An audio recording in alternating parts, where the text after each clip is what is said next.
E aí, pessoal, tudo certo? Nessa aula eu vou mostrar para vocês como funciona a função 6 do protocolo Modbus, que é a função Write Single Register. Bom, a gente vai começar fazendo uma descrição dos campos que compõem essa função e dos dados que a gente precisa enviar junto na requisição. E a gente vai fazer um exemplo, então, do uso dessa função no protocolo Modbus RTU, fazendo uma requisição de um cliente que vai estar rodando, na verdade, no computador, né, um mestre Modbus RTU, em um projeto em linguagem C, que vai abrir a porta de comunicação, vai enviar essa requisição, então, para um escravo, que vai ser representado por um Arduino Uno, que tem alguns LEDs que a gente vai acionar para representar os registradores. E antes de começar, eu já aviso vocês que no canal tem uma aula disponível de visão geral sobre o protocolo Modbus RTU, uma aula também sobre o protocolo Modbus e visão geral sobre o protocolo Modbus, uma aula onde eu mostro como a gente pode implementar um escravo Modbus RTU, ou seja, um servidor, usando um Arduino Uno, e uma outra aula onde eu implemento um mestre Modbus RTU em linguagem C para Windows, que vai conseguir abrir a porta de comunicação serial e enviar então uma requisição aí para o servidor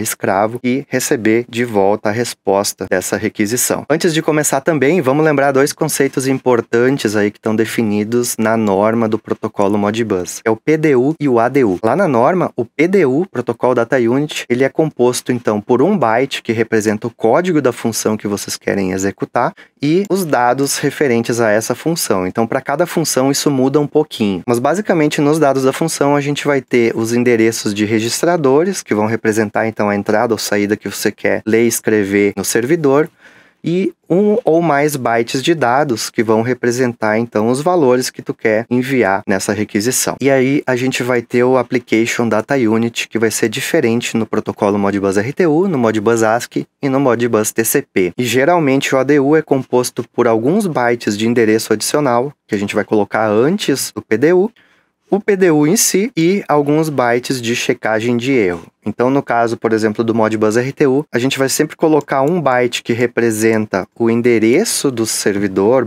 /escravo que a gente quer enviar essa requisição, um byte de código da função, alguns bytes de dados e 2 bytes que vão ser os CRC16 que a gente vai calcular. E o que são os Holding Registers? Holding Register é um tipo de dado Modbus de 16 bits, ou seja, 2 bytes que vão representar vários tipos de informações que vão estar disponíveis, por exemplo, num CLP, num inversor de frequência ou em outro servidor que a gente vai querer acessar. Em geral, eles vão representar, por exemplo, saídas analógicas, saídas PWM. Então, dependendo do valor que a gente vai colocar nesse registrador de 16 bits, a gente vai estar acionando, né, ou alterando, por exemplo, o valor de uma saída analógica ou de uma saída PWM. Um CLP que tenha uma saída de 0 a 10 volts, se ele estiver atuando como um servidor, o cliente vai poder alterar o valor dessa saída através de uma requisição. Além disso, os Holding Registers também representam variáveis internas do equipamento, do servidor, no caso, como o valor atual de contagem de algum contador, algum set point que vocês querem alterar. Pode representar também, no caso do inversor, a velocidade ou a frequência que você setou nesse inversor, né? Que vai implicar na alteração da velocidade do motor. Essas variáveis são do tipo leitura escrita, ou seja, tu pode enviar uma requisição para alterar o valor desse Holding Register, bem como ler o valor atual dele. E para isso tem uma série de funções definidas na norma. Por exemplo, a função 3, que vai permitir que você leia vários registradores numa única requisição. A função 6, que é a que a gente vai ver hoje, que é a função para a gente escrever um único registrador do tipo holding. A função 10 para a gente escrever numa única requisição vários registradores de uma vez. E funções aí que são menos utilizadas e que geralmente não estão implementadas nos equipamentos, que é a função 0x17 em hexa,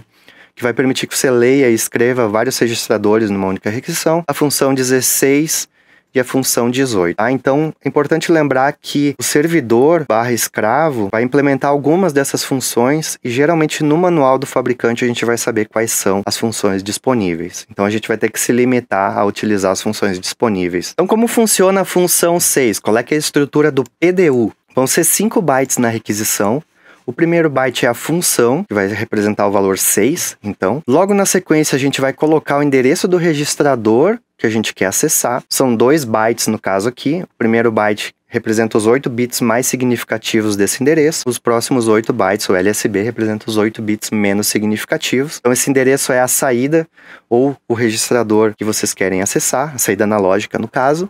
E na sequência, a gente vai enviar 2 bytes, ou 16 bits, que vão representar então o valor que vocês querem escrever nesse registrador do tipo holding. Aqui eu deixei representado, por exemplo, essa lâmpada, que pode ser uma saída analógica, vai variar a tensão em cima dessa lâmpada, por exemplo, ou uma variável interna que vai ficar aqui dentro do servidor. Por exemplo, um set point que vocês tenham alterado num controlador PID ou algo assim. E se o servidor aceitar a requisição, ou seja, ele aceitou o valor e o endereço que vocês enviaram, ele vai responder exatamente igual à requisição, ou seja, os 5 bytes do PDU vão ser iguaizinhos. Isso significa que ele aceitou a requisição. E caso ele não aceite, ele vai responder com a resposta de exceção padrão ali do Modbus, que eu já mostrei em algumas aulas também. Então vamos para a prática. Como é que a gente vai acionar aqui no nosso escravo uma saída PWM, que aqui está representada com 2 LEDs vermelhos e na minha montagem física está representada com 2 LEDs azuis. No caso, nós configuramos o servidor que está rodando dentro do Arduino, que é o Modbus RTU Server, que vem lá da biblioteca Arduino Modbus, para que a saída PWM1, que é representada no caso aqui pelo LED vermelho, está ligada no pino 5. É um holding register que tem o endereço 0x0030 e o segundo LED, o endereço 0x0031. Ou seja, se eu escrever um valor entre 0 e 255 em algum desses registradores, a gente vai acionar os LEDs aqui com o valor proporcional do PWM, então entre 0 e 255. E como vai funcionar o ADU no Modbus RTU para essa função 6? Vai ser uma requisição de 8 bytes, onde o primeiro byte que a gente vai enviar é o endereço do escravo, que no nosso caso aqui é 1. Logo na sequência, então, vai vir o PDU, com os 2 bytes do endereço do registrador, o valor a ser escrito, que no meu caso eu vou colocar 0x7f para representar o valor 127, que é 50% do PWM, e depois eu vou mostrar com 0xFF, que é o 255, que representa 100% do PWM. E mais 2 bytes que compõem o CRC16 dessa requisição. Então vamos lá, vamos para a aplicação prática aqui. Eu abri o projeto do Modbus RTU Client, que eu apresento numa outra aula aqui. É um projeto que roda no DevC++ em linguagem C e vai permitir que a gente faça requisições pela porta serial. E o que a gente vai fazer nesse código? A gente vai inicialmente configurar a porta COM, onde está ligado o Arduino ou o escravo que a gente quer controlar, com a taxa de comunicação e a codificação similar. Então, os 2 dispositivos, tanto mestre quanto escravo, vão ter que estar configurados com a mesma taxa. E dentro do método main, então, basicamente, eu abro a porta de comunicação, monto a requisição em um vetor e envio essa requisição através da porta. Então, para o meu caso aqui, eu quero acionar o primeiro LED, o LED da esquerda, o LED azul, com um valor de PWM de 50%. Então, olha só como é que vai ficar essa requisição. No vetor REC, que é um vetor de bytes, na primeira posição eu boto o endereço do escravo, na segunda eu coloco a função write single coil, na segunda e terceira posições eu vou colocar o endereço da saída, que no meu caso aqui foi configurado aquele LED com o endereço de registrador 0030, e nas posições 4 e 5 eu coloco o valor do registrador. Então no caso aqui eu estou colocando 127, que vai representar 50% do PWM. Na sequência coloco aqui o tamanho da requisição e calculo o CRC do vetor REC até a posição 6, guardo na variável CRC o resultado e adiciono na sequência no vetor REC o LSB do CRC e o MSB do CRC usando essas operações de bit. Então no vetor REC nesse momento vai estar os 8 bytes do ADU do protocolo Modbus RTU, disparo pela porta serial e recebo então uma resposta do escravo confirmando ou não, então com os bytes de confirmação do recebimento da mensagem e se aceitou ou não